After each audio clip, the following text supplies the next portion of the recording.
Much of the opposition to kind of civil rights, post-Civil Rights Act, 1964 and 1965, so the majority of evangelicals were okay with that. And then they thought, okay, we're good. That's good. Anything beyond that could easily get dismantled as disrupting the social order. So law and order politics, really strong by the late 60s and certainly by the 70s in evangelical circles. And yes, Marxism, targeting it with Marxism. Also, slightly less extreme, so this isn't socialism or Marxism, but it's big government, and we're anti-big government. And of course, in that moment, what is the big government doing? What is the federal government doing? They are interfering with states' rights in order to enforce desegregation. Welcome to A Pastor and a Philosopher Walk Into a Bar, the podcast where we mix a sometimes weird but always delicious cocktail of theology, philosophy, and spirituality. Hey, Elliot here, and I just thought I would pop in. As I was editing, I thought it might be unclear that this episode was recorded prior to the insurrection that we saw play out last week as Trump supporters overtook the Capitol. And so you're not going to hear that reference specifically. That said, it's amazing to see how the topics that we covered continue to play out as history in front of our eyes. And so I found this to be a really insightful conversation, one of my favorite episodes to date. It also started with one of my favorite tastings to date, so we'll hop back in there. Just in case there's some new listeners, hopefully there are, so welcome. And what we do on the show, this is a pastor and a philosopher walk into a bar, after all. We do a tasting of some spirits, and I don't mean the Holy Spirit, of usually whiskey or beer, and we talk about it a little bit because we like to have conversations that happen in a bar that you might have in a bar. So, Kyle, what are we drinking today? So today we are drinking one of my favorite go-to bourbons, if I can find it, which is not that likely anymore. It used to be easy to find, but it's one of those that has become popular, and so now it's snatched up immediately. This is Weller Special Reserve Bourbon. Comes in at 45% alcohol by volume. It's a wheated bourbon. In fact, they claim that it's the first wheated bourbon. I don't know the history of that, but that means that wheat is the main secondary grain in the mash bill, and this is distilled by Buffalo Trace Distillery in Frankfort, Kentucky. I mean, how many amazing brands of bourbon come out of Buffalo Trace Distillery? Yeah, all the most hyped ones pretty much at this point, or almost all of them. Yep. So this is Weller Special Reserve. Is there a Weller non-special reserve? There are a few different varieties of Weller. This is probably the easiest to find, or this one, or maybe one called Weller Antique, I believe it's called Antique 107 or something like that. There's a 12-year that's pretty difficult to find that is fantastic. If you ever find a bottle, snatch it up immediately. And then they have some other expressions that are exceedingly rare. There's a William LaRue Weller, which is the full name of the guy it's named after. It's part of the Buffalo Trace Antique Collection. And if you ever find a bottle of that, don't tell anyone where you found it. Buy them all. And keep it and open it on a special occasion. That actually is the best bourbon I've ever had. Maybe the best whiskey I've ever had, the William LaRue Weller. Wow. Yeah, this doesn't quite approach that, but nonetheless, it's in the same family, and I think it's delicious. Now I feel like I'm getting cheated. Like this, there's something better than this.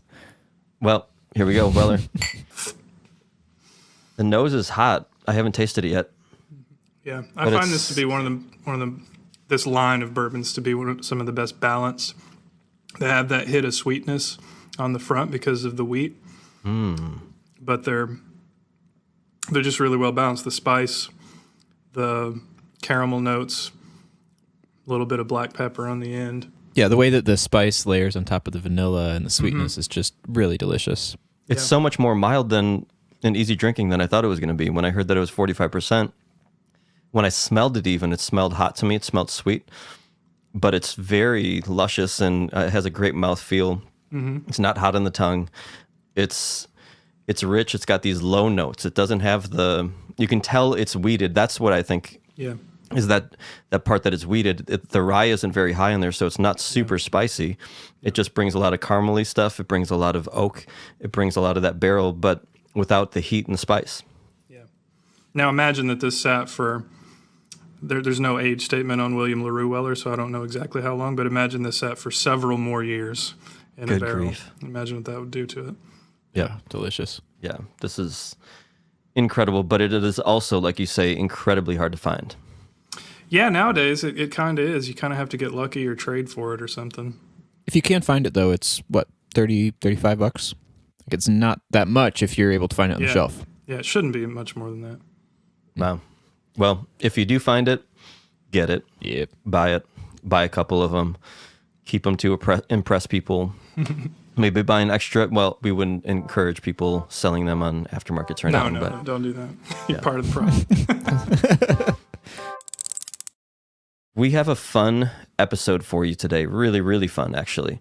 There's this book that came out in 2020 that's really rocked a lot of boats, particularly within the church and within evangelicalism, called Jesus and John Wayne. And we get to talk to the author, Dr. Kristin Kobes Du Mez. Thank you so much for joining us. Oh, thank you. It's great to be here. I read your book, Jesus and John Wayne, for a sermon series, actually, that we did this fall. And I was pretty much living that entire time with my jaw on the ground. So I'm super, super excited to have you with us today. We've got a bunch of questions for you, but Sorry would love to know. Yeah. Sorry, not sorry. It was a fascinating book and I couldn't hold back. So, And this outline is after I told Kyle he had to take several questions off. It was just too much. Can you... Kristin, is that okay if we call you Kristin? Yes, please. All right. Kristin, could you just tell us a little bit about yourself, your background, and what got you to where you are now? Sure. I grew up in a small town in Iowa, Sioux Center, Iowa. It was a very kind of conservative enclave. I grew up in a Dutch community, a Christian Reformed church, and so rather isolated in retrospect, I can see. My family moved to Florida for a couple of years while I was in high school, and then I ended up being an exchange student in Germany. So I did see a bit of the world. But then I came back to Sioux Center and went to college at Dort, a Christian university. Mm-hmm. And from there, I went off to study religious and intellectual history at the University of Notre Dame. And my very first semester there, just a few weeks in, I encountered my first book of women's history, gender studies. And it just rocked my world, and I completely shifted my course of study. I kept the study of American religious history, but added a field in women's history and gender. And I just was fascinated by how ideas of masculinity and femininity changed over time, how they were linked to all sorts of broader shifts, economic shifts, foreign policy, and I think you can kind of see how one thing led to another. My first book was actually a history of Christian feminism. And this book actually grew out of a conversation that I had with some students about 15 years ago who introduced me to John Eldredge's Wild at Heart and conceptions of kind of militant Christian manhood. And this was right during the early years of the Iraq War. And I started wondering what these militant conceptions of masculinity might have to do with the survey data that was coming out at the time that white evangelicals were far and away more likely to support the war, to support preemptive war, condone the use of torture, and this militarism that was very pronounced. And so that really set me on the path eventually to write Jesus and John Wayne. So you've been working on this for 15 years? No. So I started, I should fill in the gaps there. I did start for about a year kind of playing around. This was before I'd written my first book, which had grown out of my dissertation. So I had a few other things going on, but I was just dabbling in this project. And then I ended up setting it aside for a couple of reasons. I had 2 kids in quick succession and realized I couldn't write 2 books at once. And but also I was really disturbed by what I was discovering. I found it revolting, frankly. It was deeply misogynistic. I was going to say, how do you write about this for 15 years? Oh my gosh, no. That was part of the reason I set it aside. But related to that, it wasn't clear to me how mainstream this all was, right? So I was wondering, am I just seeing this fringe movement? And do I need to be shining this bright light on what might be the darkest underbelly of American Christianity? Is this worth the effort, and does this need to be done? And I just wasn't really sure. So I set it aside, took up other projects. Life kind of happened, and then it was in the fall of 2016, actually in the weeks after the Access Hollywood tape released, that I thought, I need to dust off that old research. I'm seeing some things come together, and particularly that question of how much of this is really fringe and how much of it is really close to the mainstream was solved at that point. That's actually a great segue into my first question about the book. So my area of research, I'm an epistemologist, and I've recently been thinking a lot about echo chambers and public trust and that sort of thing, which is highly relevant to many of the aspects of the book. And so I'm curious, just right off the bat, where you landed, I guess, on that question of, is it mainstream, is it fringe, is it a cult? Because there are some stark similarities between the ways that evangelicals have organized themselves socially and the ways that groups that anyone would recognize as a cult organize themselves, and also similarities in thought patterns. So one piece of the book that made me think of this in particular is you were talking about John Wayne's movies, The Alamo and The Green Berets, and at one point you said the fact that those movies were viciously panned and vilified was a point in their favor for a lot of evangelicals. And that's like a classic feature of cults or echo chambers, right? You're like immunized against critique. You encounter the critique, but it doesn't have an impact because you've already been told what to think about it. Yeah. That's like classic cult move, and that's exactly what evangelicals do. So is it fair to call evangelicalism a cult at this point? So I'm not an expert on cults, but I do know enough to know to be careful with that terminology, right? There's a kind of popular usage, and then there's a more technical usage. I think it would be fair to call some of these more extreme communities within evangelicalism cult-like, and I'm thinking here particularly some of the independent fundamental Baptist communities. And then evangelicalism writ large, there are some tendencies, as you suggest, this kind of inoculation against external critique, this persecution complex, really the sense of us versus them, and that we hold the truth. We hold God's truth, and anybody outside of these walls, outside of this community, they do not have the source of truth, and so why would we want to empower them? And so there are certainly some tendencies that I think run parallel. That said, no, I don't think most white evangelicals are in a cult right now. What fascinated me, though, was the relationship between the more mainstream, the more moderate, if you will, evangelicals, and the more fringe parts of the movement. And I think that's a theme that you can see running through this book, is me trying to test out, okay, you've got Bill Gothard here, and then you got James Dobson. Gothard, definitely extreme. James Dobson, pretty mainstream as far as evangelicalism goes. At the end of the day, they're saying things that are really quite similar.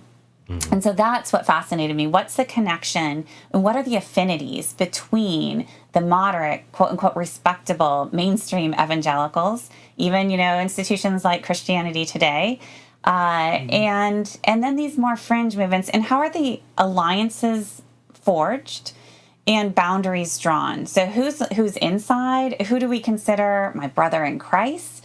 And then who gets excluded ultimately? Who's going to be pushed out of the communion? Who's going to be pushed out of the community? And that's really where I ended up. And so what I see is that there are some strong affinities between the mainstream and more fringe movements.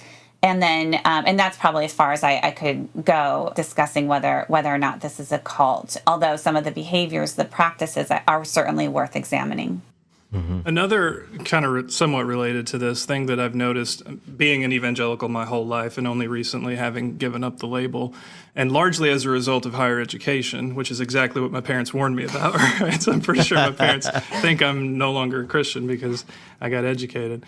But interestingly, in that, there seemed to be a double standard, and this is also something I was reminded of in the book when you were talking about James Dobson. Like, people like my parents, for example, or other strongly conservative evangelicals that I know, they buy wholesale into this. There's an academic cultural elite that is against the common person, and the average person would include most white evangelicals, until one of their own gets credentialed by the elite. And then they're like trumpeted as, look, they're giving it to the man. And Dobson's a good example of this, right? Because he got the credentials from the respected university, and then he used it for evangelical purposes. So, like, how should we understand that kind of seeming double standard there? Oh, I mean, yeah, I think you got that exactly right. There's a real suspicion of outsiders, of outside knowledge, of outside expertise. That was something that it was very clear through my research, decades ago, evangelicals were saying, we need our own media. Don't consume mainstream media, mainstream news. We need our own, news organizations. We need our own magazines. We need our own, we have our own Christian contemporary music and all of that, this evangelical subculture. And that was developed, and it was so strong because they were rejecting so much of the mainstream culture at the time and continuing to today. And I think we see the same thing with kind of academic expertise, that if it is one of our own, and if we can then hold that up as, see, we can do it, but we can do it even better. And that then they gain this real status within evangelicalism. And you can see that with scholars, with academics. I think somebody like Eric Metaxas is kind of an interesting example here, where, just even 5 years ago, or maybe we need to go 6 years ago, but certainly 10 years ago, he was known as kind of the evangelical intellectual, and he could hold his own, Socrates in the city and so on. And he was really, admired for that he could kind of go toe to toe with the brightest, the best and the brightest, and in New York City of all places. And, it's been interesting to see what he's become, especially in recent years and recent weeks. And to wonder what that was, right? That was just an act. Has evangelicalism changed so much? I think in some ways it has, but now there's a different appeal. And being the suave intellectual isn't where it's at all anymore. It's really, I think, given in to this populist movement. And Metaxas 4 or 5 years ago saw where it was going. He was very astute and kind of changed his tune. And now he's trying to do the populist thing, which may or may not work out well for him. Maybe he'll run for president in 4 years. Oh, God. My first thing in your book, and again, it's Jesus and John Wayne, how white evangelicals corrupted a faith and fractured a nation. But the first light bulb that went on was when you talked about how bookstores, of all places, are kind of like the key holders and the stakeholders in who's in and who's out, really. Like I grew up going to Family Christian Store, I say that to my shame, but Family Christian Store, Lifeway, what is it? Lifeway Christian Publishers? Books, Yeah. Funded by the SBC. Basically, this reality that maybe 3-4 guys who have power within evangelicalism, who are kind of self-appointed and also just seen as being the end-all be-all, the authority, if and when they decide that Rachel Held Evans is no longer in the camp, or Jen Hatmaker is no longer Christian, she's now a heretic, or Rob Bell, goodbye Rob Bell from John Piper. The minute that they decide that, these bookstores take their stuff off the shelves and immediately they become irrelevant heretics that nobody ever talks about. That blew me away. Yeah. Yeah, that is how that works. And, the Christian bookstore, I really lament as a researcher that Christian bookstore chains have gone out of business, because I would just, as research practice, every month or so, walk through a Christian bookstore long before I knew I'd be writing this book, just to kind of take the pulse of evangelical consumer culture. Which books are being, promoted, which books are, on the shelves, what sorts of home decor, those sorts of things. And so it always fascinated me. And I think this is autobiographical a bit too, because I talked about growing up in a kind of ethnic enclave. I did not identify as evangelical, even though it was very conservative Christian. It was in the Christian Reformed tradition. And my tradition really long identified over against American evangelicalism. We were distinctive. And so I never identified as an evangelical. That said, when I met real evangelicals, when I went off to Notre Dame, which is not where you would think you would go to meet evangelicals, turns out there are a lot of folks there studying with my advisor at the time, George Marston, who were coming from Moody Bible Institute, coming from Bob Jones, coming from Wheaton College. And so I met real evangelicals, and the points of connection that we had were precisely the popular culture. Because in my hometown, a town of 6,000 people, there was one bookstore. It was a Christian bookstore, right? And so I was exposed, even though I never identified as an evangelical. I was always Calvinist, Christian Reformed, Dutch.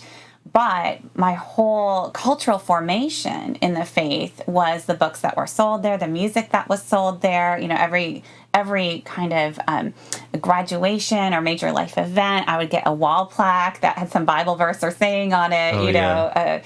The latest Chuck Colson book, right, was gifted to me. And so I was very much participating in that subculture and the consumer culture, even though I didn't attend what I considered an evangelical church or even identify as an evangelical. Mm-hmm. So, Kristin, just because you went there, what was in the playlist of Kristin Kobes growing up in high school? All right, let's talk. So, Jars of Clay. Yes. That's gonna date me. But before that, even Petra. Oh my gosh! Don't let your hearts be hardened. Amy Grant, of course, always In Amy love with Grant. her, Michael yep. Card. So a little better taste. Wow, that's deep. Right. Let's see what else. Michael W. Smith? Michael W. Smith, absolutely, Michael W. Smith, and then my one kind of secular purchase, which Uh-oh. was really bad. I didn't listen to secular radio at all. I considered that disobedient. But I gave in to temptation and bought a Tiffany cassette. No! Tiffany. So my parents, when they actually heard the lyrics, were not super thrilled. We had to have a talk about that. But yeah, that's as much as I dabbled in actual popular music. Wow. I mean, judging by who you listen to, we must be really close in age because those were all mine. Yeah. Wow, that's incredible. We could do a whole little mini episode on 80s and 90s Christian contemporary music. Evangelical pop culture. Oh, definitely. So I do have one question that it's about a topic that doesn't have a very prominent place in the book, but you say at one point, and this is a quote, same-sex relationships challenge the most basic assumptions of the evangelical worldview. So most of the book is about gender complementarianism and women's issues, and occasionally you touch on the LGBTQ stuff. So would you mind fleshing out that statement for us? Sure. Yeah, I could have written more on that. That was one of the topics that I kept thinking, can I do more? Do I have space? I was really, really up against word count in this book, way over. Actually, I had to trim it back considerably. And then pulling together so many different threads through the book. And so I was wondering, could I add that? Really, I could have done more on same-sex relationships and more on abortion. Both of those are part of this narrative, but not a major part. And what I meant by that is, when I really started to think about, the hot button issues that emerged in the religious right, both abortion and same-sex marriage, both of those really went against this all-important gender difference as a fundamental kind of ordering of creation, ordering of society, that God made men and women utterly different. And that these distinct gender roles, that men were protectors and providers and women were weak and submissive, and they needed to be very feminine and protected and just utterly distinct. Dobson makes that very clear. Mm-hmm. That was really the fundamental difference. And then marriage was, where you bring difference together in a hierarchical relationship, which again orders society. And then the rest of society is built upon that relationship. And that was so fundamental. So same-sex relationships just completely blew that out of the water, right? Gender difference, this complementarian relationship, the building blocks of society, which they believed was, God ordained throughout all of time, the marker of faithful, obedient Christianity. And so really for me, it was trying to understand why was that such a hot button issue in ways that other issues were not. And you could say, well, Christians have always been, against quote unquote homosexuality until you start looking at history and it's a lot more complicated. And yes, there certainly is this long tradition of opposition, but there's also a lot of fluidity, especially look at the history of sexuality and then the relationship between Christianity and this history of sexuality. And it's just much more complicated, but it certainly became a flashpoint. And in the 1960s, in the 1970s, as did abortion, right? And abortion, I think, is in some ways a clearer sense of it became a flashpoint not as early as we would have thought it would be, right? It was not at the origins of the rise of the religious right. it came along a little bit later, when it was really identified with this idea of what is a woman's proper role, when it was identified with feminism threatening that appropriate role. That's when evangelicals really coalesced as a kind of pro-life movement, whereas in the late 60s, many evangelicals, including conservative evangelicals, had very mixed views on abortion. It wasn't a great thing. It was sometimes necessary. It was sometimes needed. It was just not this flashpoint that it would become just even a decade later, in the context of this real kind of doubling down on gender difference and family values as just the foundation of religious orthodoxy, and over against feminism, over against these disruptions of the 1960s and 1970s. So I really just wanted to historicize it, and rather than start with abortion, homosexuality, always these contentious issues, that they became that way as part of a broader historical context, and we should understand them in that sense. In the chapter God's Gift to Man, where you talk about these major feminine voices within evangelicalism, starting at Maribel Morgan, Phyllis Schlafly, Elizabeth Elliot, and all sorts of them, who basically actively worked against feminism and against the Equal Rights Amendment and equal rights for women, equal pay. The whole thing blew me away. It reminds me to Candace Owens and people like her, these African-American folks who will just say really loudly that racism is not a thing and it's just an imagined thing and here's all the reasons. And then basically what that does, it seems to me, is it gives a lot of white evangelical Americans the right to say, hey, see, that African-American woman said racism isn't a thing, so I'm right and it's okay for me to be racist. What's going on there? You're a woman. Yes, and you've researched that. You've researched that. I mean, were you equally as appalled? I mean, what's that dynamic? What's the reasoning and the rationale behind that, do you think? So I'd say a difference between what we see in the 60s and 70s and even to today with conservative white evangelical women and somebody like Candace Owens is that the evangelical women who are leaders, who are, kind of gain celebrity status by promoting this conservative femininity, represent far more white evangelical women than Candace Owens would represent, African Americans in this country. So I think it's somewhat different. And within evangelicalism, women like Beverly LaHaye or Phyllis Schlafly was Catholic, but I kind of consider her an honorary evangelical because evangelicals embraced her and she was extremely influential within evangelical circles. But women like Elizabeth Elliot, and so they're not just, they don't just give cover. They really do inspire. They represent other conservative evangelical women, and they inspire conservative women to embrace this understanding of what it means to be a faithful Christian woman. And that just comes through over and over again. When I looked at what was going on in the 60s and 70s, I was horrified when I knew kind of where it ended up, but I really understood, I think, where many of these women were coming from. Because even though I identify as a feminist and I'm very grateful for the opportunities that feminism has given to me, when kind of feminism is just kind of, announced, it comes on the scene in dramatic ways in the 1970s. And many women had already kind of made life choices.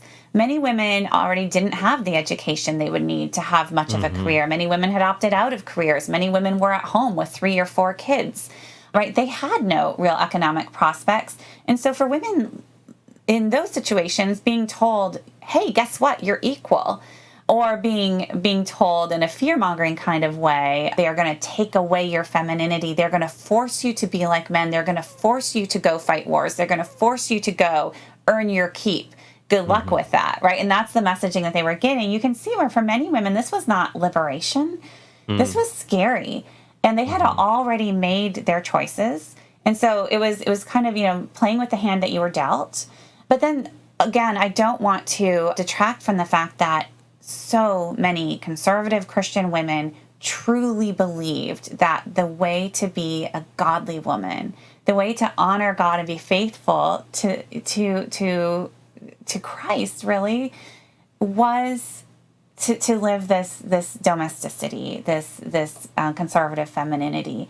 And I just don't think we can undersell that. And that is still the case for so many women that I meet today, including many of my students, right? I teach at a Christian university, and the messaging is still very powerful that as a Christian woman, you have certain duties, and these have to come first. And these other things are likely to distract from those. And you just, you can get an education, great. You can start a career if you like, but just make sure that you have your priorities straight in order to really honor God with your life. And so there's a real sincere faith that's also at play. But that faith, of course, has been formed by generations of teachings, of preaching from the pulpit, of books by Elizabeth Elliot, organizations like Beverly LaHaye's. And so this is not just an organic kind of understanding. This is an ideology that has been perpetuated for generations in very, very powerful ways. Yep. As you're saying that, I'm thinking of like really good friends of mine who, to this day, would probably have a hard time conceptualizing a Christian life without the influence of somebody like Elizabeth Elliot. I think it's really difficult to overstate the influence that she had. And outside of the evangelical subculture, nobody seems to have heard of her. But within it, like the sort of fundamentalist campus ministry that I was in college, there were 2 books that were required reading for everyone in that group. One was, I think it was called Passion and Purity. Yeah. Every woman in that group had to read that book, and every man was expected to read the one that she wrote to her nephew, The Mark of a Man, or whatever it was called. Right. Oh, interesting. And as an impressionable 20-year-old, I was kind of convinced by it because she, maybe uniquely, I'm not sure, she is the clearest that I found amongst the complementarians on rooting that kind of understanding of gender in an understanding of the Trinity. Yes. She's very explicit about it. She is. And so it gives you this like unshakable theological grounding for why it is this way and why it obviously must be this way. Exactly. She kind of led the way with that, what some people would call heresy and others would defend as biblical truth today, right? The eternal subordination of the Son as a model of the eternal subordination of women. Woof. I mean, that's just Which is hilarious and ironic that was that idea. It came from a woman. Right. That's the maddening thing to me, though, is, I mean, I've had conversations like this. I'm sure you guys have. I'm sure listeners have, where you're talking with a woman and you're trying to convince her of her, it's not her value because she'd say I'm valuable, but that like she's got more in her than she thinks. And she's arguing with you against that. That's a crazy thing. And it makes me a little upset at some of, the Elizabeth Elliots of the world, because that is such a powerful thing, that tool that they have there is, that misogynistic men and leaders can continue suppressing women because of the females that say, no, this is great. This is the way we're created. This should be. That's a powerful argument. Right, and some women are wired to really, enjoy. Some women really have no desire to have a career. Some women absolutely love being in the home, being a mom and a wife, and that is great. Yep. And the problems obviously come when that becomes the only way to be a Christian woman, and for many, many women who are not wired to really find their fulfillment, to feel that they are called in different directions or in multiple directions, and then to be told that you are disobedient and you cannot be a faithful Christian if you follow what you feel really are, or to use Christian language, the vocation that God has given you. And that's where the tension emerges. But for some women, they are perfectly content and kind of wired to be that way. And I think that part of the power of these teachings, this ideology, was to tell those women that their way of life was threatened, that they were going to be kind of ripped out of their homes and forced to do something that they didn't want to do by feminism, by the ERA, by big government, by whatever that the threat of the day might be. Yep. Yeah, so we've hit on LGBTQ issues and now feminism. Let's get the evangelical hot button issue trifecta here. Go for the hat trick. Let's talk about racism. So here's just a very direct way to put the question: is there an evangelicalism without racism? Yes, there is. And to answer this more fully, though, we're going to have to get into the tricky definition of, what is evangelicalism? What are we talking about? And you'll notice in the subtitle, I was very explicit. This is a story about white evangelicalism. And evangelicalism itself is a term that has really morphed in meaning over time, from the 18th century through the 19th century, early 20th century, mid 20th century. You can kind of trace the shift in meaning that the term connoted at different moments in history. And I mean, that's something I do a little bit in the book, and I've done more elsewhere. But what I push back against in this book are attempts to define evangelicalism purely as a set of theological beliefs. So this kind of rubric that, okay, you believe in conversionism, the centrality of the cross, the authority of the Bible, and boom, boom, boom, there you are, an evangelical. And then you just lump all these evangelicals, because if you do that, then the majority of Black Protestants in the United States are quote unquote evangelical. The majority of global Christians, if they're not Catholic, they're going to be evangelical, and which is fine if you're, for some questions. To understand American evangelicalism as a historical and cultural movement, that's where I say that rubric isn't going to get you very far. Because the truth is, most Black Protestants do not identify as evangelical, not at all. And there are very clear reasons for that, right? They do not go to the same churches as white evangelicals for the most part.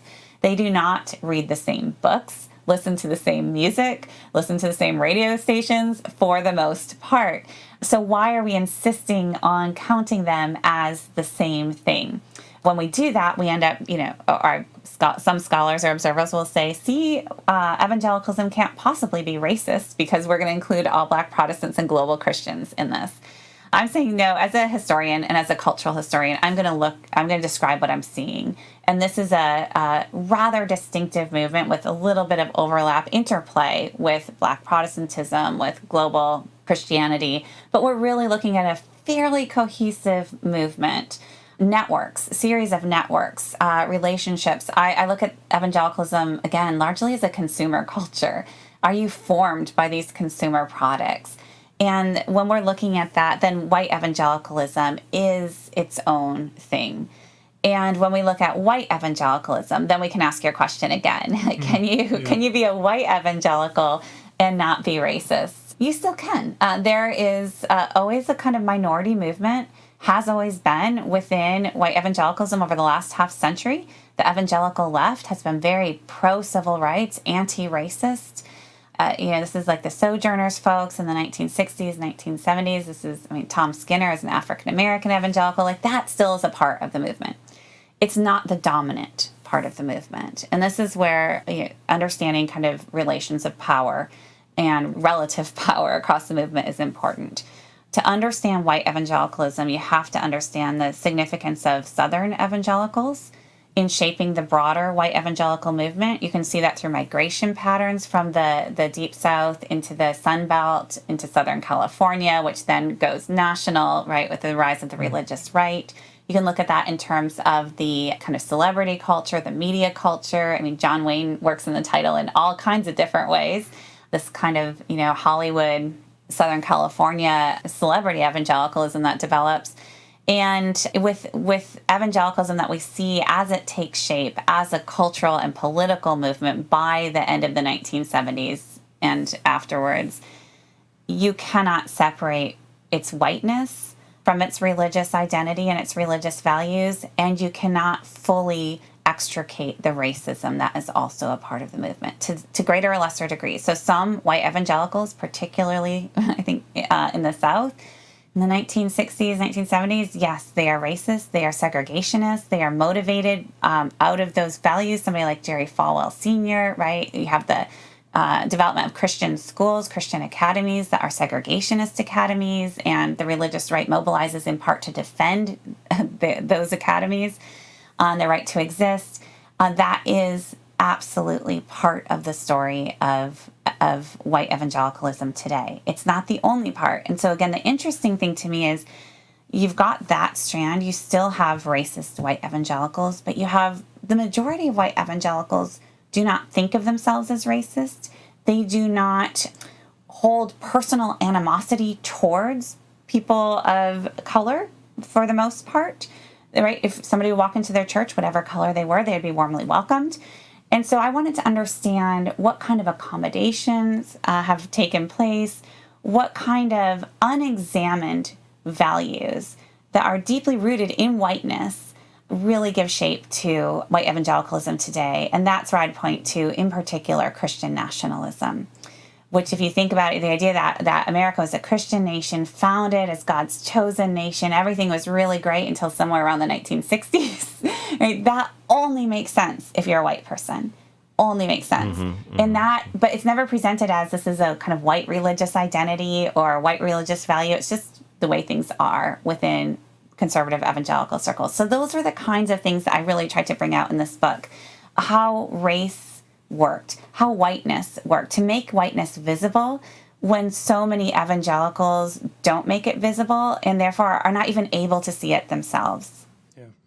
And some evangelical leaders are skilled at making it invisible. Yes. So one thing I've noticed, and I don't know if you've done any specific research on this, but you mentioned something in the book that brings it to mind, is we can kind of mask our racism by attaching racial activism or activism for racial justice to something else that we already know beyond a shadow of a doubt is bad and something we should be against, right? So you mentioned in the book that I think it was Jerry Falwell Sr., equated the civil rights movement with Marxism. And everybody knows you're supposed to be against the communists. Nobody could define what Marxism is, and nobody's read Marx, but we all know communism is bad. Very bad. And today, Black Lives Matter, same thing. It's all over again. Very familiar. Right? Critical race theory. It's either because they're in favor of LGBTQ stuff or because somehow critical race theory is Marxist. Again, nobody can define Marxism, but we know that's bad. And very few people can define critical race theory. I mean, that has been fascinating. Even including critical race theorists. Fascinating to see in the last 2 years. For me as a cultural historian, as somebody who studies this, to suddenly start hearing all about critical race theory, more than I've ever heard about it before. To hear Tim Keller talk about critical race theory, I never thought I'd see it. Exactly. It's and yes, when you know the history, we've seen this before. Yep. So call it Marxist, call it, or much of the opposition to kind of civil rights, post-Civil Rights Act, 1964 and 1965 Voting Rights Act as well. Once that was, many moderate evangelicals supported those measures. So this is a Billy Graham type of, moderate evangelicalism, whereas fundamentalists and some Southern evangelicals still opposed even those measures. But by and large, the majority of evangelicals were okay with that. And then they thought, okay, we're good. That's good. Anything beyond that could easily get dismantled as, disrupting the social order. So law and order politics, really strong by the late 60s and certainly by the 70s in evangelical circles. And yes, Marxism, targeting it with Marxism. Also, slightly less extreme, so this isn't socialism or Marxism, but it's big government, and we're anti-big government. And of course, in that moment, what is the big government doing? What is the federal government doing? They are interfering with states' rights in order to enforce desegregation. So again, historical context is just really critical because there are so many of these words that really are racially coded words. And evangelicals can use those so fluently and have been for generations that if you don't know the history, it's hard to understand just how racialized those values actually are. So in chapter 11, otherwise known as the best chapter name in the book, Holy Balls, in the chapter Holy Balls, Kristin, you write pretty extensively about the black hole that was and really is the testosterone-fueled New Calvinist movement, the neo-reformed guys. And you talk a lot about Mark Driscoll in particular, but there's all these superstar megachurch pastors who, and many of them have fallen from grace. I mean, it felt like a year and a half where it was just like dominoes falling, whether it's Driscoll or McDonald or C.J. Mahaney, all of them. Do you think these guys had major they had doctrinal differences that we'll talk about in a little bit, but their theology is very ironclad, and it's really, in many ways, I would say testosterone-fueled, masculine-driven theology, these neo-reform guys.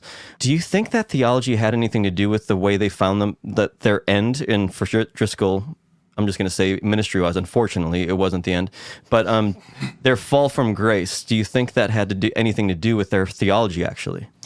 I think it did. There's never a direct route, and then it's like, well, what came first? Were these men drawn to this theology because of how they were wired, because of who they were, and because of their own maybe excessive testosterone or perception thereof? And were they then drawn to this theology? Then this theology reinforced those behaviors, justified or condoned those behaviors. It's really hard for me to see, because I think it works both ways all the time. And then watching how, I mean, in that group in particular, it became really apparent to me just how these networks functioned, and how so many men were drawn to the power of other men and wanting to participate in those networks, want to participate in, to share a stage, to emulate, to pattern their own preaching after somebody like Mark Driscoll. He was enormously popular. And he was one of the guys that early on, back, 15 some years ago, I was looking at and saying, who is this guy? Is he mainstream? Of course, he was hugely popular. The celebrity, but was he popular, I wondered, because the media likes to cover him because he's so egregious. But no, when you look inside evangelicalism, he was so influential for more than a decade, really, as this model of a successful ministry. And so many evangelical men that I've talked to listened to him for hours on end, his sermons. And so many evangelical pastors wanted to be just like him. And so that's where, his influence was profound, I think. And so, I'm not sure what ultimately came first, but the theology and the behavior were mutually reinforcing. And that's part of how we got to where we ended up. Yep. And I mean, we could do another whole episode on Driscoll and his comrades and what they did to the faith, and both in fashion and in theology. Let's be honest. I mean, they're ripped, bedazzled jeans. Mark Driscoll sold many of those fat bracelets and watches. Yes. So in that vein, you talk about this reality that, again, it's one of those things that feels like it's been hiding in plain sight. When you said it, I was like, oh my gosh, yep, that's absolutely right. There's all these reformed leaders within the church, and particularly with 10 years ago or so, who really are quite different, both in the way they carry themselves and the way they preach. Their theology is quite different even. But they kind of banded together, whether it's John Piper, Mark Driscoll, John MacArthur, I mean, these guys are very different. Doug Wilson, let's throw him in there. Doug Wilson, yeah, oh my gosh. And you wouldn't expect to see them on the same stage in a million years, but they did, and they celebrated one another, and they overlooked one another's real nasty stuff because they got a few things right. And you make the point that there's these small handful of things, doctrinal things, that if you got them right, you could be part of the brotherhood, which were mostly a doctrine of hell that was dark and scary, believing that homosexuality is a sin, believing in penal substitutionary theory of atonement. That's really important, right?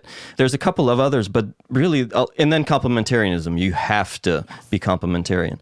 Those four things were really like, if you're good with all those, you're in our club. That's wild to me. Yeah. How do you think that came to be? How do those things rise to the surface?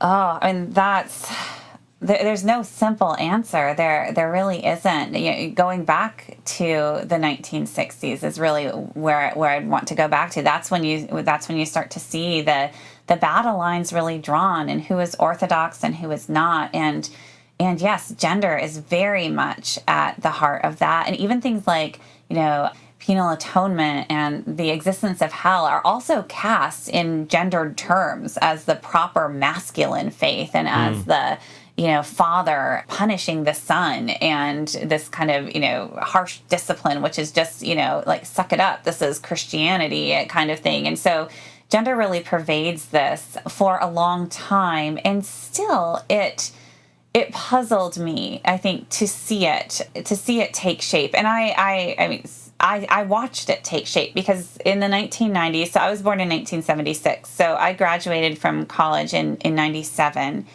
and went off to graduate school. And up until that time, I had been pretty isolated, again, in this ethnic subculture, this Christian Reformed tradition. I went to a Christian Reformed college, very separate from the rest of American Christianity.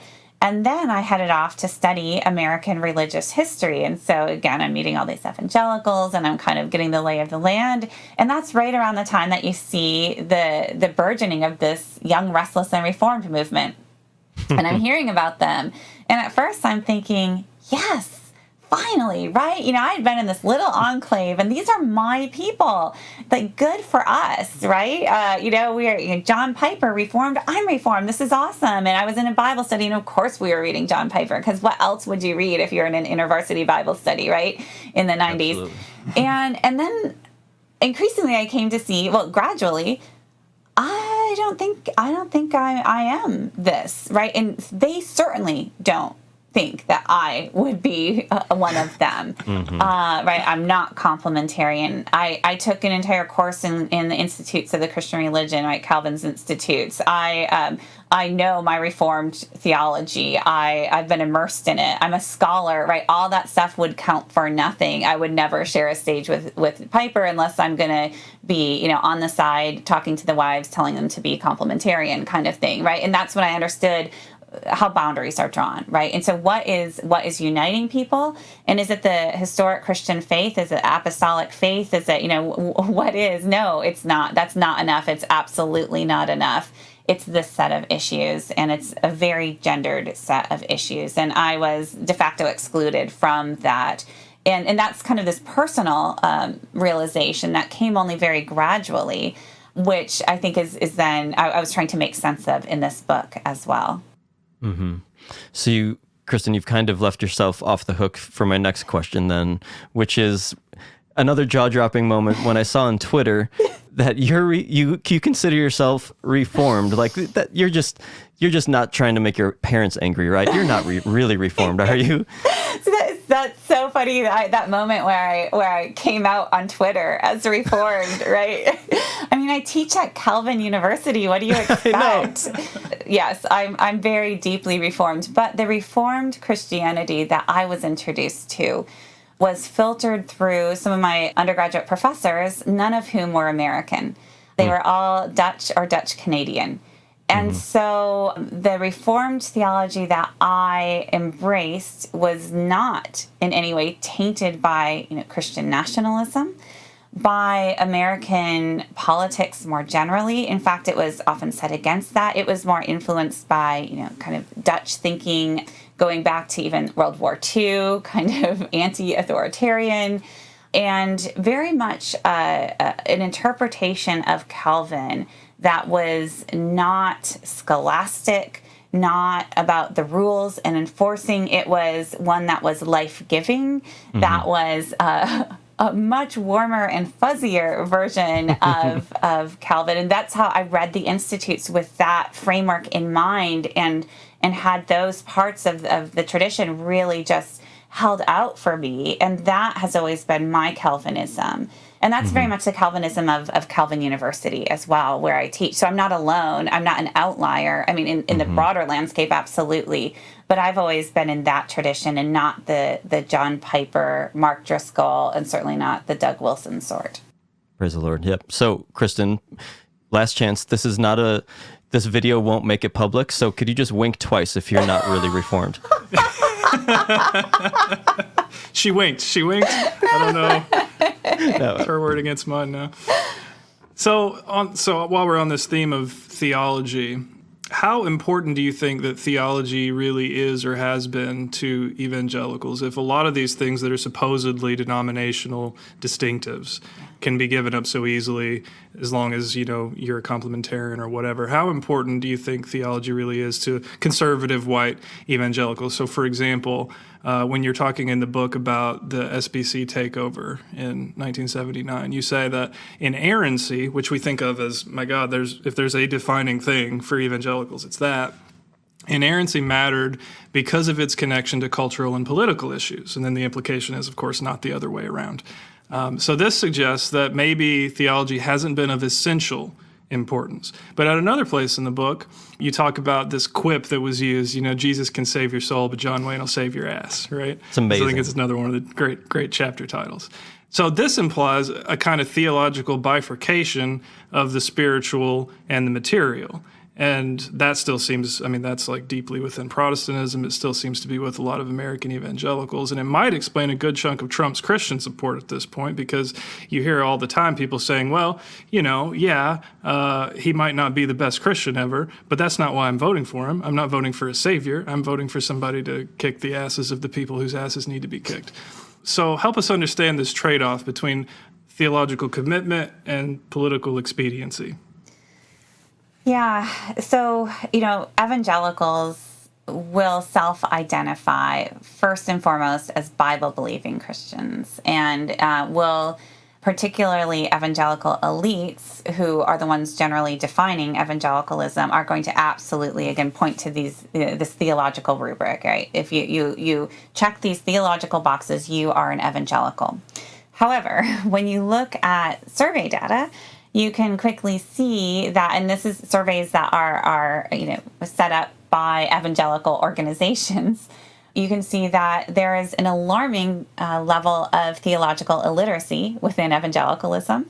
In fact, an astonishing number of evangelicals hold views traditionally considered heretical, right? And so I absolutely saw this in my own encounters with my own students, many of whom are coming from evangelical backgrounds, that there's little theological knowledge, which made me wonder, all right, so if they don't know their theology, why is the theology considered fundamental here? But the first thing that tipped me off, honestly, was back at the very beginning when my students brought me the book Wild at Heart, and I was like, okay, let me read this.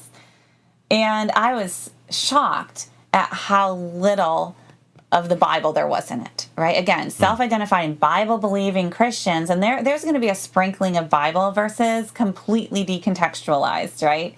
But really there it was Hollywood heroes that Eldridge turned to, particularly Mel Gibson's William Wallace, right, as this heroic model of masculinity, therefore model of Christian masculinity, and then cowboys and soldiers, and later folks like John Wayne and so on.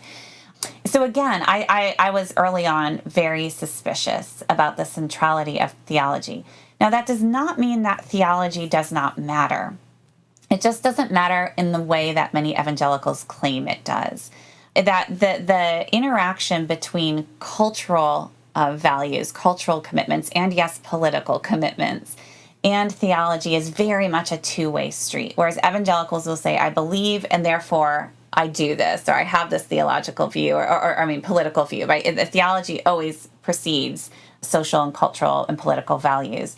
And that is just not historically supportable. And so you see much more of a two-way street there.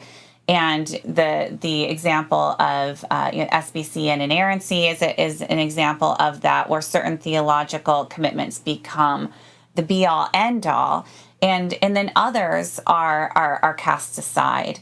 And so for me, it became really interesting to see which Bible verses were really upheld as, gospel truth and the guide to living a Christian life, and especially which ones were not. So, turn the other cheek. No, we're going to dispense with that. Like, they will literally say, no, we're not doing that. Doesn't apply to us. Love your neighbor as yourself, love your enemies, these sorts of things explained away. Welcome the stranger, right? All of these things. Nope. I mean, the fruits of the Spirit, essentially the fruit of the Spirit for the male sex. Nope. Doesn't apply. So we just need to be much more curious about this relationship between theology and cultural and political values, and not take evangelicals at their word. And as soon as you kind of present these case studies, I think it becomes really clear. And evangelicals themselves, in fact, who have read this book, often come away convinced that you're right. The stories we've been telling ourselves do not hold up under scrutiny.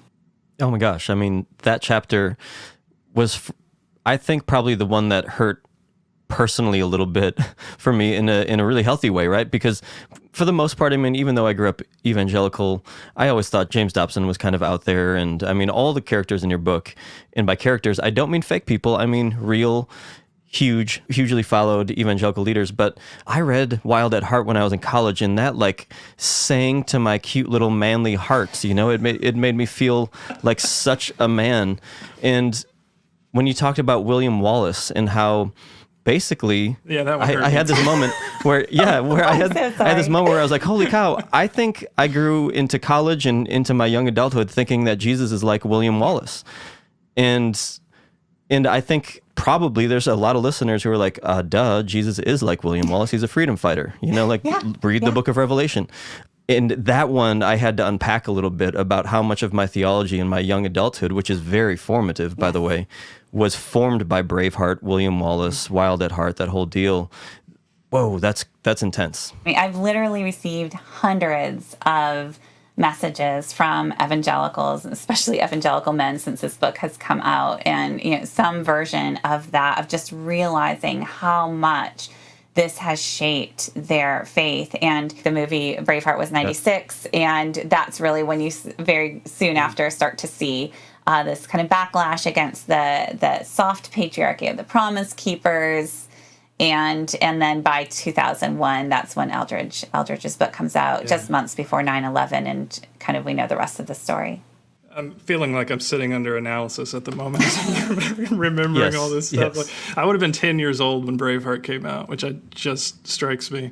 Like, I've been a pacifist and a feminist for years, and I still cannot watch that movie without bawling like a child. And a lot of it, I'm realizing, is like subcognitive, right? Yeah. A lot of race philosophers of race, for example, have talked about how racism is embodied. It's not changing your mind about it doesn't seem to actually change your interactions with people of color. And I'm thinking, shit, the same thing's happening here when I watch Braveheart, right? I don't believe that stuff anymore, but man, I feel it. Part of, I think, what I've observed in your book as well, that possibly maybe even the main reason why evangelicalism is what it is today, is this constant obsession with power, this constant obsession with having a relevant and meaningful voice in the culture, in the world around us, having political influence, having, and if the scientists don't agree with us, we're going to have our own scientists. And this lust for power is this real, if you start pulling that thread, almost all of evangelicalism seems like it just totally unravels. Yeah, I mean, that is the thread of the book. That when I have to really simplify, this is a book about power. It's a book about grasping for power. And so to get back to that kind of juxtaposition of the, Jesus will save your soul, John Wayne will save your ass. Ultimately, the needing a John Wayne to save your ass or a Donald Trump to, bust up all your enemies, that is at its heart a theological claim, right? So there is a theology there, and that really is what I'm getting at in the subtitle, the corrupted of faith part. The fact that, the Jesus of the Gospels does get transformed into this ruthless warrior Christ who's going to slay his enemies. And let me just note, too, that's not a historical claim, the corrupted of faith part. That's my part as, okay, I'm going to speak right now to evangelicals themselves, because this book is largely a history, but it is framed with this kind of critical framing, right? And a religious critique. As a person of faith myself, I'm bringing that in, and I just wanted to speak to evangelicals very clearly. Again, you self-identify as this. This is what you claim to hold as truth. Here's what we see in front of us. And so the corrupted of faith part is exactly that. That I think fundamentally, as I understand the story of the Gospels and really the story of Christianity and who Christ is, it is this countercultural narrative of, Christ divesting himself of power and offering himself for the redemption of the world. And so to then transform that faith into one that is ever grasping for power and maintaining that power and then using that power coercively, to me, that is ultimately the corruption of the faith that as I understand it. So yeah, there's a theological claim there. Friends, before we continue, we want to thank Storyhill BKC for their support. Storyhill BKC is a full menu restaurant, and their food is seriously some of the best in Milwaukee. On top of that, Storyhill BKC is a full-service liquor store featuring growlers of tap available to go, spirits, especially whiskeys and bourbons, thoughtfully curated regional craft beers, and 375 selections of wine. Visit StoryhillBKC.com for menu and more info. If you're in Milwaukee, you'll thank yourself for visiting Storyhill BKC, and if you're not, remember to support local. One more time, that's storyhillbkc.com. So on this connection, and let me preface this by saying that I have no actual critiques of the book. I loved every part of it except for the parts that made me hate my childhood. So this is not a critique whatsoever. It's an honest question. This connection between people like John Wayne or Oliver North or the other heroes of militant masculinity, Teddy Roosevelt, whatever, those guys on the one hand and Donald Trump on the other, okay? So a large part of the end of the book is making that connection between how we can understand the almost wholesale embrace of Donald Trump by white evangelicals because of this militant masculinity thing that they had long since imbibed. For my part, it doesn't make sense to me because when I look at Donald, like the argument makes sense and I totally grant all of the historical details that you provide. But when I look at Donald Trump, I do not see masculinity. I do not see John Wayne. I do not see Oliver North. I mean, the guy wouldn't know a bench press from a French press. You know what I mean? Like he's literally an overweight, draft-dodging, wishy-washy, believes the last thing that was told to him, amoral, inheritance billionaire. Yes. He's not Teddy Roosevelt. So I guess my question then is, do you think white evangelicals who have embraced him really believe their own propaganda about his masculinity? So, I mean, there are always multiple masculinities. And I think that what's key to is a lot of people say, like, again, Donald Trump isn't masculine, but he is performing masculinity in a certain type of masculinity. And he's performing masculinity in a throwback way, a very retrograde way, throwing back to the 1950s masculinity, and that comes through clearly at the end of the book too. Towards the end of the book, that people campaigning keep saying this is John Wayne America. He's a symbol of John Wayne America. He's a symbol of he's a 1950s man. Mm-hmm. He's it's very clear what they're doing. John Wayne was a symbol of throwback masculinity, right? To the cowboy, and the cowboys themselves were always kind of nostalgic for a time when, white men wielded power. And so really what the thread is, I think, that I would pull through there is the masculine right and duty to wield power. This is a very racialized conception of masculinity. So it's the white man's obligation to use violence to bring order. And that's where you see the cowboys of the Wild West, John Wayne in all of his movies, and in all of his movies, a distinctively white man using violence to subdue, in most cases, non-white populations, right? Sons of Iwo Jima, Green Berets, the Alamo. This is just kind of this cultural ideal of American masculinity. That's what we're talking about. So Donald Trump, that's kind of the strand that he is going to pull through. And it becomes, in some cases, more extreme because of this culture wars context, because of this battle against feminism, against liberalism, against political correctness. And that's important to understand, like by the 2000s, political correctness becomes, this great threat. And what is it? What does it actually threaten? You shouldn't be rude anymore. You shouldn't be racist. You shouldn't, what is it really threatening? It's threatening this ability to, particularly for men, for white men, to say what needs to be said, to do what needs to be done, to wield their power that they, perceive themselves to have a right to wield. And that's the masculinity that Trump is so unapologetically embodying in a way that is astounding, right? It is still astounding to all of us on a daily basis. What even is this? Every tweet, every statement he makes, practically, it's completely like we are in a new era. And so he has really taken that, thumbing his nose at political correctness, at civility, at, following any rules at all. And so he's just like on steroids, taking that fearlessness, that ruthlessness, do what needs to be done for the sake of righteousness. Now, who's going to define the righteousness? And that's where we see the symbiotic relationship between Trump and his evangelical supporters. And they have embraced him. He has embraced them. And he is on their side. And then if he is on their side, he is on God's side. So that is really the strand that I would pull through. He's certainly not my ideal of masculinity, but the power that he wields, the way that he wields that power is playing on a long history of white masculine power. And I mean, you spoke to that in the introduction, which was fantastic, but basically saying, I'm going to be making the case in this book that this reality that we hear about, that 81% of evangelicals voted for Donald Trump, but they did it while holding their nose and really were kind of ashamed of it.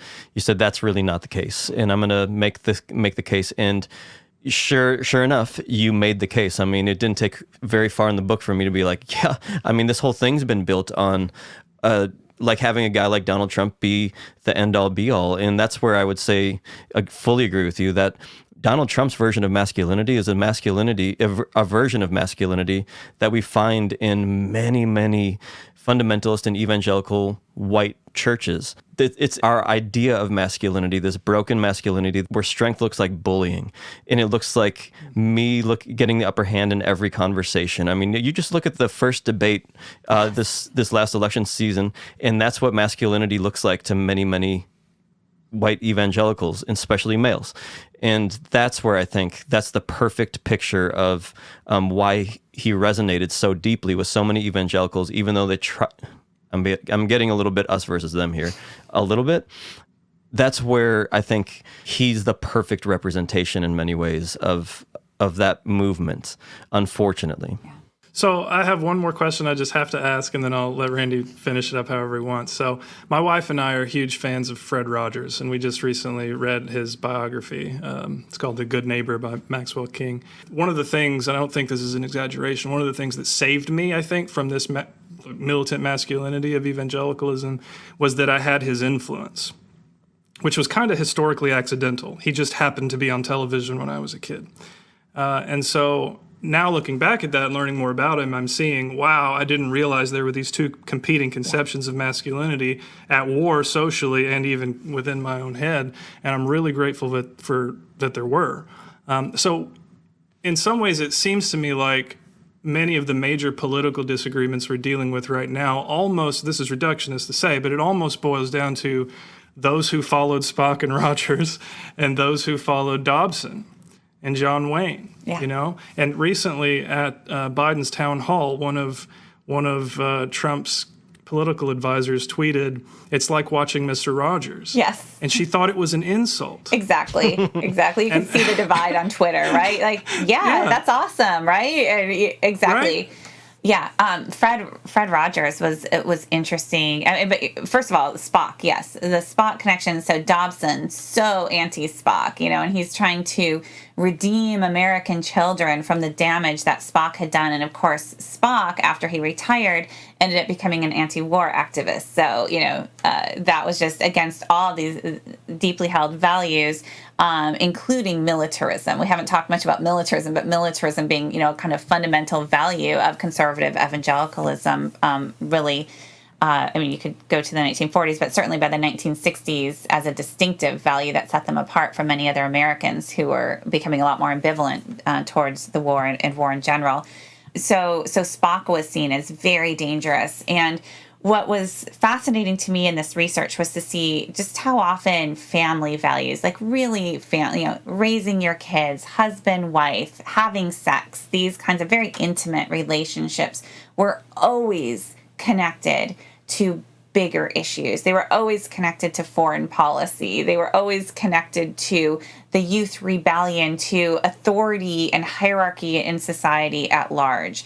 And so family values were inherently political, not just in the sense that we understand them, but in this very broad sense. And so Dobson was really against Spock and all that he stood for. And then, even John Wayne is coming out against Benjamin Spock, right? And blaming Benjamin Spock for the hippies and the throwing off of the authority of their parents, by which they meant patriarchal authority, right? Because which of the parents really has the authority there? And then, Fred Rogers, conservative evangelicals, not a fan. And all this literature on militant masculinity, I mean, they're making that very clear. Like, you know, Jesus was much more like William Wallace than like, you know, Mr. Rogers. or Mother Teresa. And so they're very clear. And yes, he is an emasculated man. He is exactly what is wrong with America. And if America raises their children, especially their boys, according to the values of Fred Rogers, right, the end is near, because we will not be able to defend ourselves against the very real enemies that await. I'm guessing since it was published this year, you probably finished it last year or thereabouts. Would it be any different if it had been published now? Is there anything that happened in 2020, the 10 years of 2020, that would have made it into the book? When I finished this book, it's been described by reviewers as urgent and sharp-elbowed, and I really like that description. Had I absorbed 2020, I think the elbows would have been even sharper, right? I think a constant struggle as I wrote this book, just kind of internal as a writer, was, what is mainstream, what is fringe, how does this all fit together? How bad is this? And what I was looking at, I thought, this is really bad. I'd been living with this for years. And then those last 3 years really was deeply researching and writing the book, right, from 2016 on. I just thought, this is really bad. This is looking really bad. So much so when I got to the end of the manuscript and my editor read it the first time through, at the end, he just said, could you give us a little hope in the conclusion? And I wrote back to him saying, I thought about it. I was like, what can I do with this? And I was like, I don't think I can. I'm feeling as heavy as you are right now. This is the history I uncovered. I've got nothing else. And then he's like, okay, I respect that. And then a couple days later, I get another email. Could you just give us something, Kristin? Like, we need something. We can't end with this. And that's when I gave him the last sentence of the book. And what was once done can also be undone. And honestly, at the time, it felt so flaky. It felt like, this is all I've got. He's like, fine, we'll take it. But I do really believe that. Like, there is, in knowing history, knowing how we got to this point can give us a chance to undo it. That said, it is what we are seeing now is so deeply embedded that it's hard not to be pessimistic once you know this history, right? You know just how deep this is. This is not a little misunderstanding. This is not a, let's open our Bibles together kind of thing and we'll clear this up, right? That's not going to work here. And so, no, 2020 has not changed the book, the conclusions at all. If anything, it has hardened those conclusions. I think we saw with the response to the coronavirus, saw the extent of this ideology taken to extremes that even I could not have anticipated. When people's own lives and the lives of their loved ones are very clearly at stake. I mean, they've been talking for decades about, threats to the family, threats to America, communism, radical Islam, secular humanism. Now we really have something that is literally killing hundreds of thousands of us. And it didn't really touch this because the ideology was such that the enemy was not the virus. The enemy was masks or mask mandates or liberals or China or, it was defined otherwise. Survey data just continues to demonstrate this kind of loyalty to the ideology and to the Trump administration among white evangelicals. The Black Lives Matter movement revealed once again the extent of white evangelical racism and resistance to anti-racist efforts. And so, and again, the loyalty of white evangelical leaders to the Trump administration. So no, more of the same. 2020 is absolutely more of the same and more profoundly so. The question is, what happens next, right? What happens post-inauguration? What happens to this movement? Historically, we've seen that it's usually when conservative evangelicals are out of power that they become most powerful, that they really, become more radicalized. They thrive on it. And they give a lot more money to their organizations. They really renew their power. Under the presidency of Donald Trump was the first time that they kind of had one of their own in the White House where their power was not diminished. They didn't kind of fall apart as they did during the end of the Reagan years or the Bush years, and kind of need to regroup. And then Barack Obama was this godsend because he was this enemy, and so they could coalesce again. Donald Trump had this uncanny ability to both give them access and privilege and power and continue to daily, hourly kind of incite resentment and fear and continue to stoke that. So what happens once he leaves office is a huge question to me. What are the dynamics going to look like? Are we going to see a further radicalization, or without him kind of tweeting from the Oval Office every day and when he looks like a loser, is his power going to actually be diminished? I have no idea. Mm-hmm. Yeah, and I would completely agree with your take on white evangelicalism and the future of it. I mean, it's why the church that I pastor, we decided to drop the evangelical label, because we for years have been like, we can do this, we can change evangelicalism, we can be the ones, and it's just, no, we can't. I mean, it's left the building, and we actually said we dropped the label evangelical for the sake of the gospel. Yeah. Because the gospel is too valuable. It's been diminished by this movement. So you said it's been described, your book, as having sharp elbows, and I will affirm and confirm that. But the beautiful part about it, Kristin, is you really didn't slam. There was no opinion in here. It's just a history book. You're just quoting people. You're just literally going through the history and saying, this is what it is. This is what it is, just so you know, and letting everybody draw their own conclusion. It's the best way to have sharp elbows, is just data and statistics, right? However, doing something that is very challenging to a huge movement that's seen as very much at the center of the gospel, or at the center of Jesus, that comes at a cost. Like I know from being a church leader, that saying things that might be true and real that might hurt comes at a cost. I'm sure I have no idea how much hate mail or hate tweets you've gotten as a result of this, but I want to know, what has writing this book done to your soul, Kristin? I mean, maybe both in good and bad ways. Like, is your family okay with everything? Have your relationships been affected by it? Like, what has it done to not Dr. Kristin Kobes Du Mez, but Kristin? Oh, this is getting personal. Let's see. First, I will say that I anticipated that this would come with a cost, publishing this book. The cost has been much less than I feared. I have gotten almost no hate mail. I know it's shocking. My publisher's lawyer had warned me to prepare myself for vicious trolling, and kind of I locked things down a bit as the book came out. I've had just a little bit of that, not much at all thus far, and I've received fewer than a handful of negative letters of any sort, like not even mean-spirited. I think there's maybe one that got kind of unpleasant, and I cut off that communication. That's it.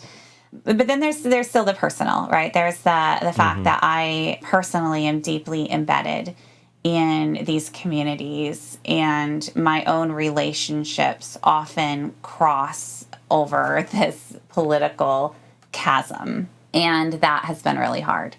That was hard before I started writing this book. It became harder as I was writing this book, and there have been some really hard moments.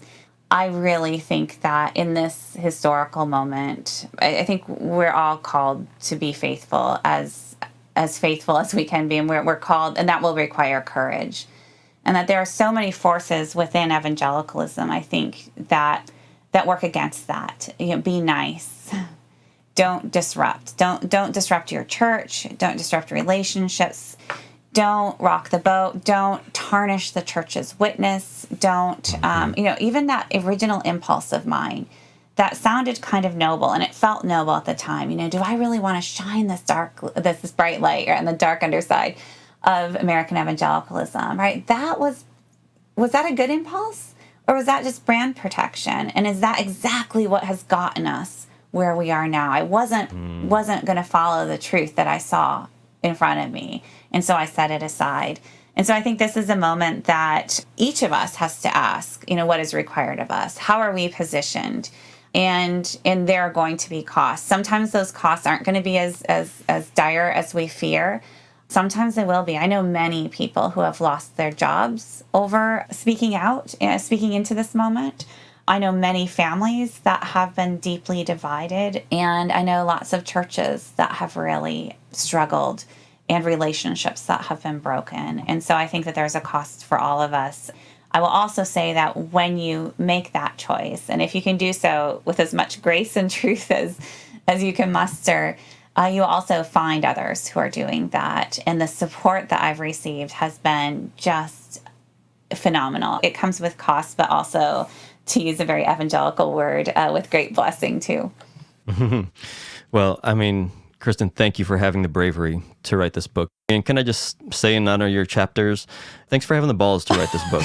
I mean, it's amazing. But I really do There's think an ironic ending to this episode. But I really do think that this could be the book that 10 years from now we look back on and say, this was the book that gave a bunch of people permission to say, that's not me anymore. I can't do it anymore. I side with Jesus more than I side with the evangelical movement, with white evangelical movement. I side with the gospel more than I identify as an evangelical, and I can't do it anymore. And so it's just a very, very important book. Last question. You have another book coming out called Live, Laugh, Love, I believe, right? Yes. I saw a little teaser on Twitter. Can you tell us a little bit about it? Because it sounds incredible. Oh, I just can't wait. Yeah, I'm ready to leave this testosterone-fueled masculinity behind, but you never really can, I've learned. But yes, my next book is kind of the flip side. It is a cultural history of white Christian womanhood.